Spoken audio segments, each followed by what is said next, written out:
Good morning and welcome everybody to ASI's Tuesday morning radio show. We have a whole different cast of characters here for you because the regular crew is in Chicago except for me.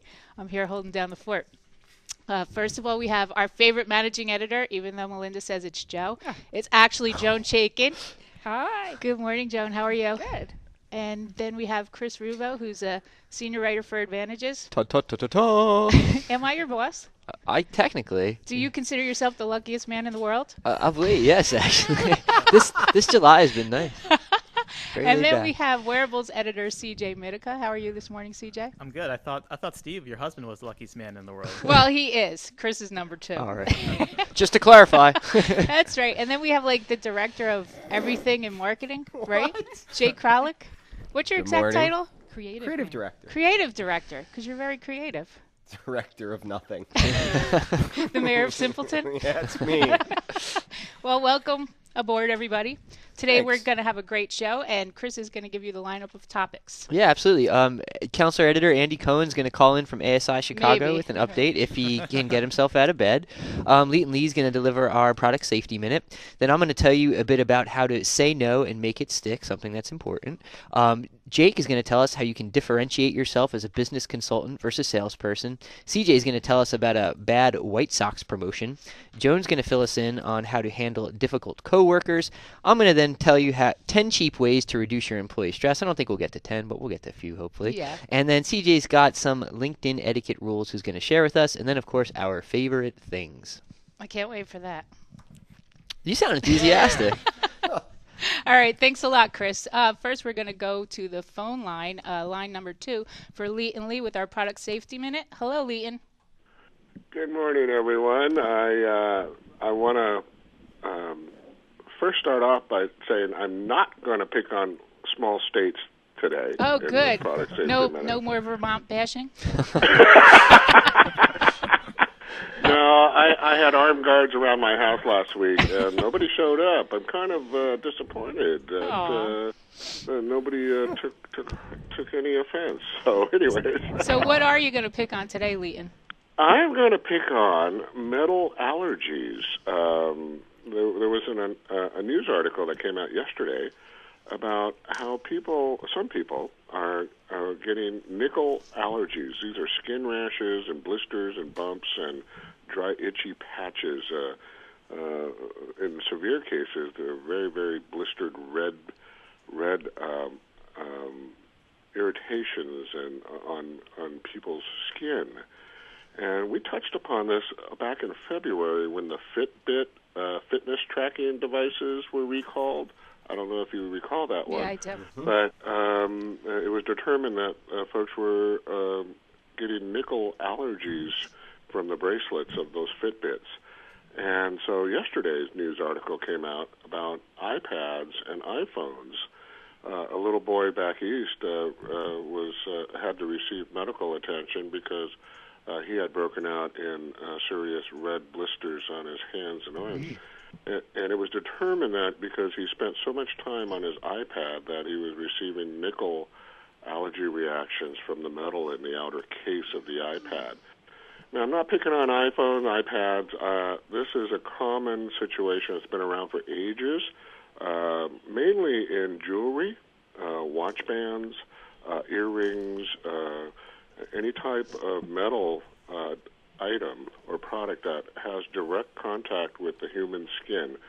That contact must be essentially prolonged contact. So in the apparel industry, we've always insisted that metal components and metal parts of apparel, such as sliders and buckles and things that might have direct contact, should always be tested for nickel. It's an inexpensive test. But folks that are in our industry that are essentially making and selling and distributing metal items that have prolonged skin contact, such as outer cases for items, electronics, and anything that might have prolonged consistent contact with skin, should always insist that the supplier provide test reports for nickel. It's, as I said, an inexpensive test, but it's a very good test to have to prevent any claims and potential recalls down the line. So I hope you folks have a great week, and we'll chat next week. And good luck with the show today. You too, Thank you, Leighton. Leighton. Thanks a lot for calling in. Yeah. On that happy note. On that happy note, yes. Did anybody else just get like itchy? Itchy, yes. I'm like checking my belt. I'm like, whoa. Pass the Neosporin. Yes. Okay, so now we're going to go to our calling question. How can I get the most from industry and client trade shows? Because, you know, a lot of distributors exhibit at their client trade shows, too, to target their markets. So we have, well, the phone lines are really blown up, right, Vinny? Well, at least two They're people. all lit up. At least two people are on the line. But if you want to call in with your questions or comments, give us a call. On line 1, we're going to go to Kim. Hi, Kim. Hi, how are you? Good. How are you? Good. I have a quick question for you. I'm new to the industry this year, and I need some tips for attending the ASI shows next year. So I was wondering if you could tell me how I can get the most out of the short amount of time I have at them, how to use my time efficiently when I go. I'd say to start with Education Day. And, Jake, you're a big proponent of that, and you time. do a couple of sessions. Definitely. Pick out. Don't overwhelm yourself with a crazy schedule on Education Day, though. Pick out like 3 classes and make sure you attend all 3, though. And sit in the front, take notes, be a good student in those classes, and it'll go far with you. And also talk to the people around you. Start to network as soon as you get into those classes. It's important to meet the other distributors or even suppliers that you're going to be working with over the next years. And these are some places to show them, you know, that you're concerned about your education, and it shows a good side to yourself. That's right. And what are a couple of classes that you've taught in the past? That's a good question. Social media, right? Creativity, video. Mm-hmm. Yeah. And they've lots been of very things. well received. They're okay. You know, Are you a Golden Mike winner? I've been in the Multiple times. Don't be modest. past. Joe Haley is our star, really. Oh, but we don't need to promote him. Let's move on. Suppliers too. Just one other tip on that one, real quick. Yeah. Like if you can pre-schedule meetings with suppliers that are going to be at the show, jump on that because you can. It'll really streamline things. You can get their undivided attention. Hopefully, you're not for a long time, but even 20 minutes, you'll strengthen the relationship with them. You'll learn more about what they have, and that'll help you better serve your clients. So Absolutely. Yeah. And I would also suggest, Kim, that you check the exhibitor list before you go to the show and look up the product lines on ESP and decide which suppliers you want to visit, booths you want to visit. And also don't miss the fun networking events at night and after the show because you'll meet a lot of industry peers there too. and do shots with Kathy. So And do shots with Kathy right when I'm there. But hopefully that answers your question, Kim. Stay on the line Yes. and Vinny will get your information. Thank you. Thank you.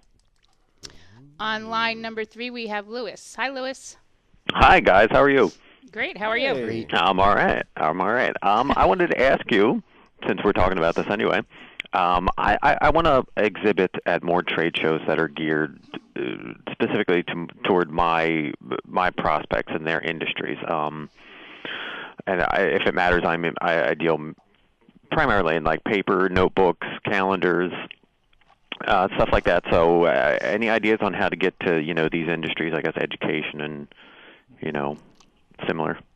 CJ? I would say obviously you got to talk with your clients because you're probably, most likely you're already, ensconced in those industries. So you can talk with your clients, find out what the big shows are, and that way you can sort of schedule it around that. And then, when you're at those shows, it's very easy. Just take a lot of the promotions that you've already done for those clients because those are the built-in examples that you want to show them. It's very easy to sort of target your message because you have a specific clientele you want to appeal to. Mm-hmm.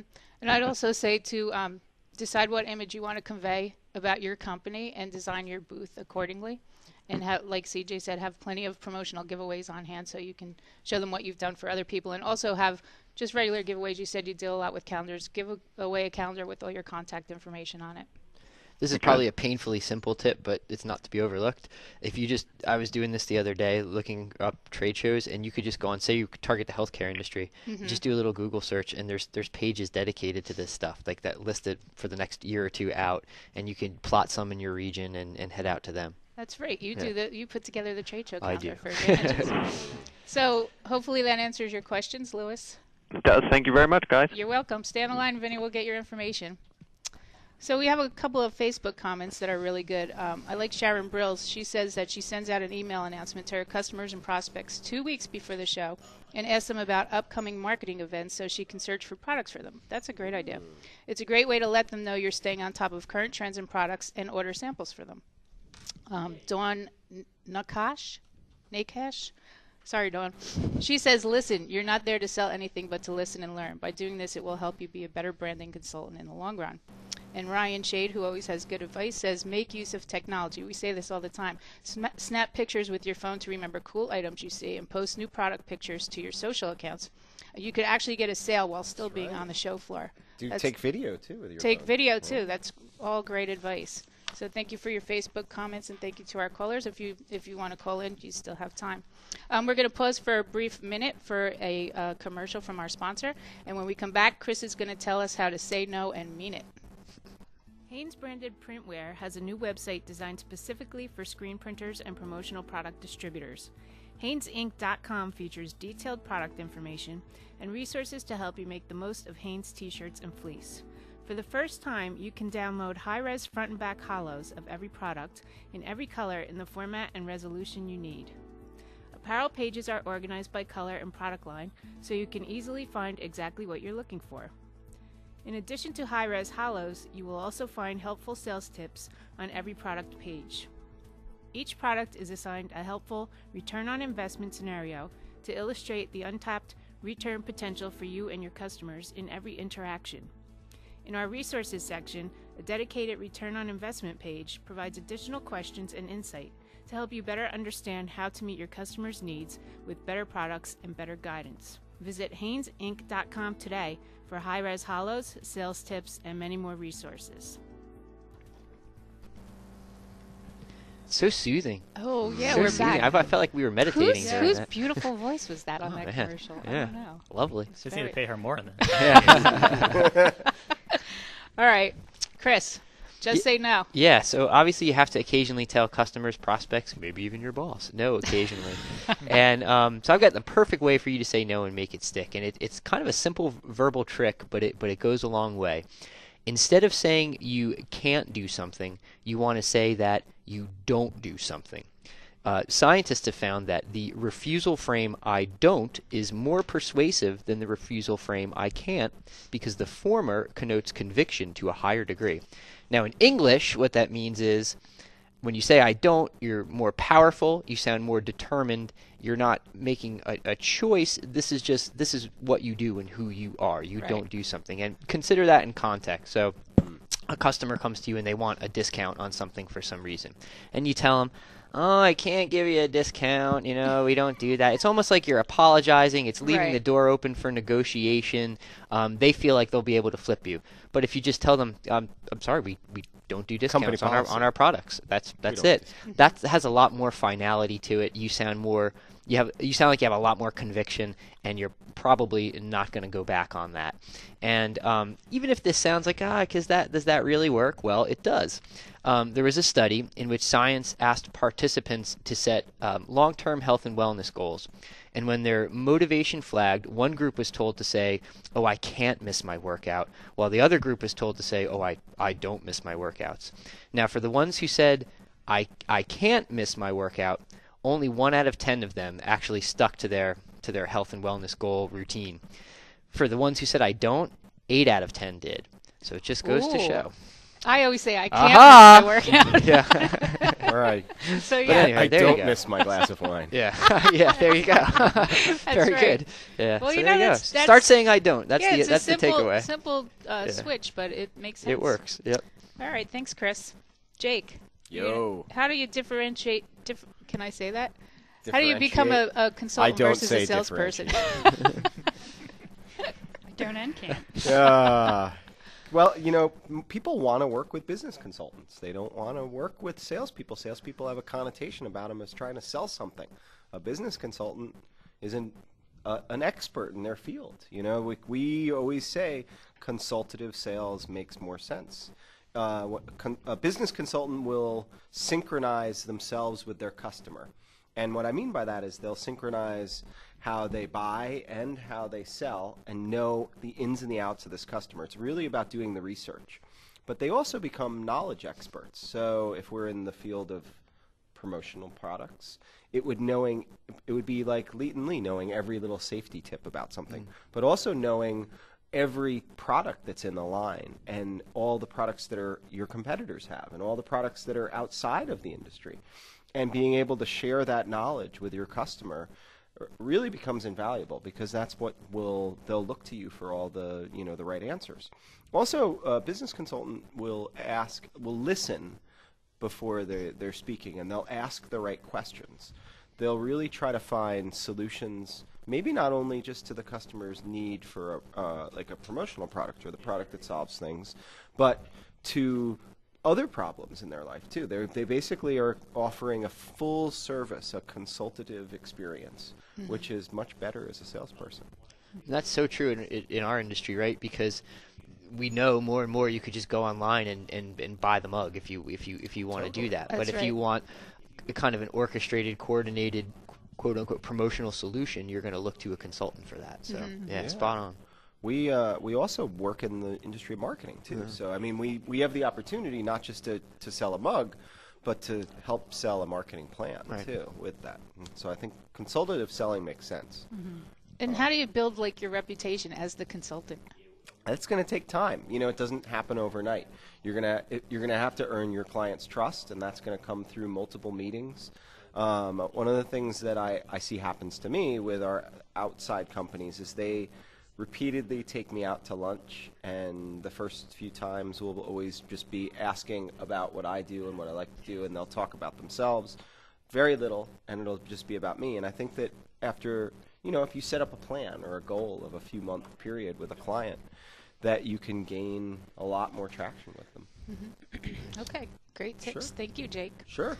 Okay, CJ, I saw this online last week and it looked really bad. Tell us about this White Sox promotion. Okay, so I'll set the scene here. So a couple weeks ago, the White Sox were playing the Angels in Chicago, and there was rain in the forecast. So the White Sox, being a forward-thinking organization, was like, well, we'll hand out ponchos to our dedicated fans who attended the game. So all well and good so far. Of course, it starts raining during the game, so the fans bring out their ponchos, and so, but no one in the White Sox organization failed to realize that the white ponchos with hooded tops looked like a KKK rally. Oh my God. Yeah, but it wasn't funny. Oops. So I mean, if you look, there's definitely pictures and videos online. You can, and it definitely just seems like there's like all these Ku Klux Klan members in attendance at the game.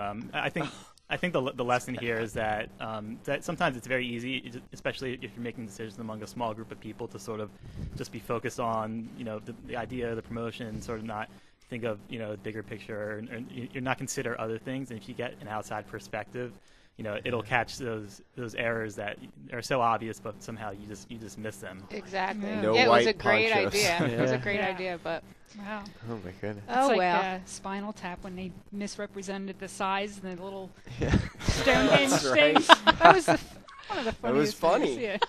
Let's just spend the rest of the show talking about Spinal Tap. Sure. All right, Joan. None This of one us. goes to 11. Joan, obviously none of us are difficult coworkers, No. right? No, I don't know any people like this. I mean, if they were people here, they're already gone. So, but All right, so let So- us know how to handle difficult coworkers. well, And first what let's talk types? a little bit about the types that are out there. Some of them, we maybe run across people who it's they're just there. They said it's not in my job description. They only do what they think is they're not going to do anything extra that they think people might be trying to get one over on them. Then there's the real happy people that want to have a celebration for your 6-month half birthday or any reason to do anything but their jobs. Right. There's the we all know I'm the smartest person in the room. Well, we all do know well, that. we know. Joan, goes without saying. Let's see. There's the people who just cry or whine, or instead of making a important decision, and they figure people will just back off and leave me alone because they just don't want to deal with all the drama. There's the then there's the real I'll do everything. I can, the brown noser types, and this one. Let's be real. I don't really give a damn. Just tell me what you need me to do, and I'll do it. I think that might be me. Guys, I'm seeing a lot of myself here. Seeing a lot of myself. Oh, boy. So But and I think this one too. I do know someone who, but they're no longer here. But don't. Oh no, they're walking by my cube. I better put something on my screen to look like I'm actually working. Oh yeah, I do that too. Who hasn't done that? I know. But anyway, so basically these are all of our personalities. To difficult people, and then there's the difficult people who are nitpicky, and people just avoid them altogether, and they're usually higher up in the food chain. Mm-hmm. But the reason they're up high in the food chain is because they are nitpicky, and they have a lot of attention to detail. So it would probably be better to deal with people like that on the front end. Open the doors of communication. Don't wait until the last minute and then have to, run around like chickens without heads to deal with the situations or the fixes that they want made, because you're going to have to do them. So you might do them as soon as you can, as soon as they come up, rather than waiting. Ask questions beforehand. After dealing with people like this for a while, you're going to say, "Oh, okay, this person tends to do this. Let's deal with this now. 3 weeks instead of 3 days before it's due to go to press or whatever." Right. So that basically is one of the things, is just to deal with the difficult people first. Mm-hmm. All right. Definitely. Yeah. Thank you, Deal with Joe. difficult people first. Well, I like that. I do think one of the toughest things as managers is that when you're dealing with coworkers or employees, there are certain things that, habits that you're not particularly fond of, and it's always a matter of like, do I want to correct this now, or do I just want to let it like go unfettered, and then after a while it just becomes like habit and you deal with it. So, yeah, that's what I do. Sorry. Which is why Chris Rue is working for you now, Yeah. right? That's right. All right, thanks, Joni. Now, Chris, Yes, Kathy. I'm feeling kind of stressed. Yeah, well, I've got some tips for how you can alleviate that for yourself and your underlings. Beer, Primarily wine, Underlings. liquor. Yeah. Underlings. Start with alcohol. No, Or as Kathy would say, this underlings. is a staggering stat. They say that stress-related healthcare and missed work are costing employers $300 billion a year. That makes sense. I believe it. So like these are some things you may want to take to heart, given that statistic, if you're a business owner. So one thing you could do is you could let your employees come in late or leave early. Flex time offers employees a sense of independence, which is known to reduce stress even more than shorter hours. So even if you're telling them, oh, you could work, 10 to 3, they still have to be there for that set time. It's the sense of independence that comes with flex time that I think makes it a less stressful day. You could also feed and educate them. Eating right ranks high on the list of stress-busting activities. So you may want to have one of those lunch and learns where you have a nutritionist come in, and it's catered with all kinds of healthy food. And the hope is that doing this over time, you're going to break some of their bad habits. Another thing is you want to just simply talk to them. People hate being kept in the dark. We all know that. So you want to communicate what you expect of employees. You want to tell them how they're doing, what they can improve upon, and what's ahead for the company. Another thing, and this is maybe a little touchy-feely for some, but it works. You could do guided meditations, which is you could go online and find a few recordings. A lot of them are free. They usually last under 10 minutes, and they'll kind of guide you through like this imagined visualization, and it actually will put you at ease and get you thinking more creatively. Another thing is try to make the workplace a fun atmosphere through humor. So we do this all the time, right? You find a funny video and you send it around to the people in your department, or you share a stupid joke with each other. And some people are humor challenged, we'll say, and if that's the case for you as a boss, maybe there's someone among your team who you can assign to kind of jazz things up with laughter. Another thing is take a walk on your meeting. Instead of sitting around a conference table, go for a walk. It's just you're not going to take 20 people, but like if it's 3 or 4, have a chat and a walk, and you'll probably find that you think more creatively when you do so. And one of the tips here is funny, which is give them a massage, which is you don't want to personally do that, but if you can have a masseuse come in occasionally and offer that. Chris, you want a massage later? Yeah. Steve might be listening, Kathy. This is getting awkward. Massage. All right, and then lastly, encourage breaks. If you're just going full tilt at something or anything constantly over hours and hours and hours, your end product is not going to be as good because you're going to be too stressed out to be at your best. I mean, you can't take breaks every 10 minutes, but maybe every couple hours, take a mental break. Every maybe 4 hours, just close your eyes for 5 minutes even. And if you as a manager see your employees doing this, don't discourage it, encourage it. Don't be like, why the heck aren't you working, or why are you not at your desk? Be like, all right, taking a little break. That's okay. Kathy walks to my desk sometimes for a break. Yeah, for a break. Yeah. Yeah, and you, me and Joe go on our walk of hate every day Yes. at 3. Where we talk about everybody. Yes. But anyway, Not me.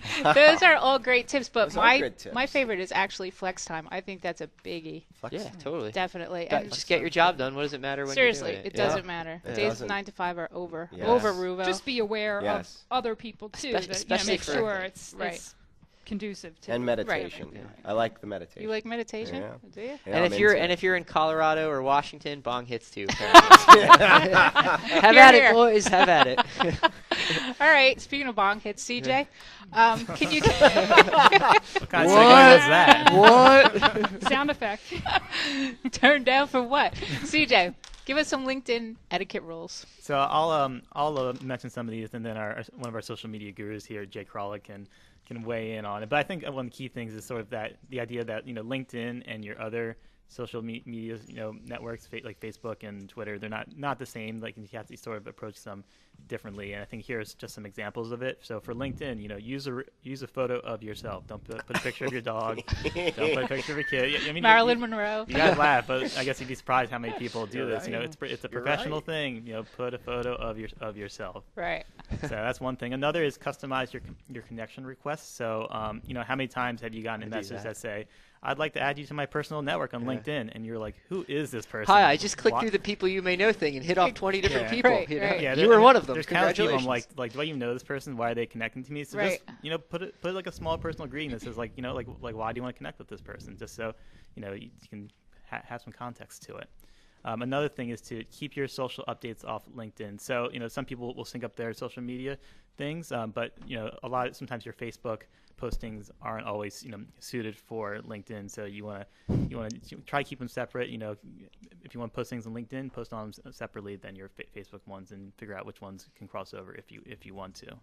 And then one more thing is, don't let the networking end with the connection. So just because you connect with the person, a lot of people just leave it at that. You can, the whole point is to keep up the connection.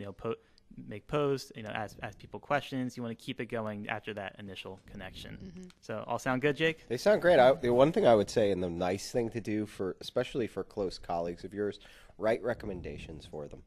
Start before you leave the company that you're in. It's easier, and it goes a long way. Like if you like someone, and not to say that we don't do internal things that we do, but write a recommendation for the colleagues that you like. It's a Great big deal. tips. Good Great call. tips from Jake and CJ. All right, we're going to pause for another message from another one of our sponsors, and when we come back, we're going to wrap it up with our favorite things. At ASI, we know that education is the key to success, so we're excited to announce our newly reimagined online learning center. Log in and test the all-new intuitive interface. Share photos, stories, and communicate with other ASI members who are learning along with you. Expand your knowledge with wikis, discussion boards, and more than 350 courses, which include valuable marketing and sales information. And for your convenience, the Online Learning Center now uses a single sign-on access like your other ASI services. Best of all, it's free. Become an industry expert and see what's new on the ASI Online Learning Center at www.asicentral.com/online-learning.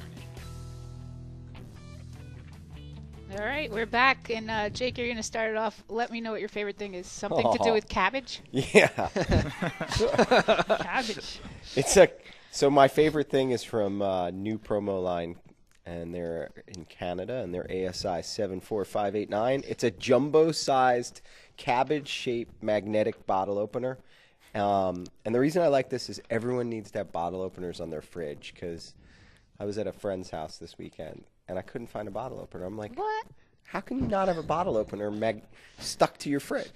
Don't you have one on your keychain? I do. No, I don't Just in keep one. case. No, because everyone's supposed to have bottle openers stuck on their fridge. I have one on Magnets. my fridge. Yeah, Yep. You're right, so Jake. I love the giant cabbage. I feel like it's very fitting. Nice. Very healthy, too. Very Yeah. fun. All right, my favorite CJ, thing. what's your favorite thing?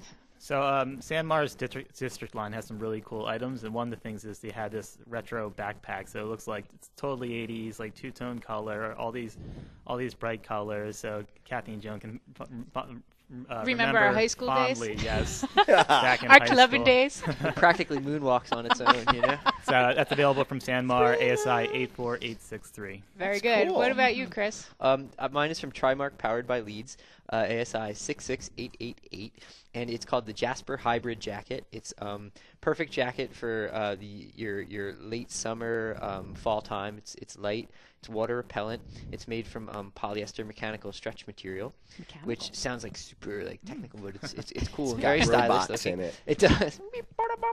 Okay. And it'd be great for corporate stores, mountain resorts, and even auto dealerships when you have the salesman out on the lots and the weather's getting a bit crisper. So, Very there good. you go. Thank you, Very Chris. nice. And Joni, bring it home. All right. Well, I love this little fish-shaped gel. It's like an ice patch, and it has like instant relief. You can, especially for women of a certain age. Not that I'm that, but you might get it. We some- need What that age, after Joan? Zoom What class. Kathy In this was hot feeling a summer little heat. warm. I like Yeah, just feel it tape a them all little over more. my body.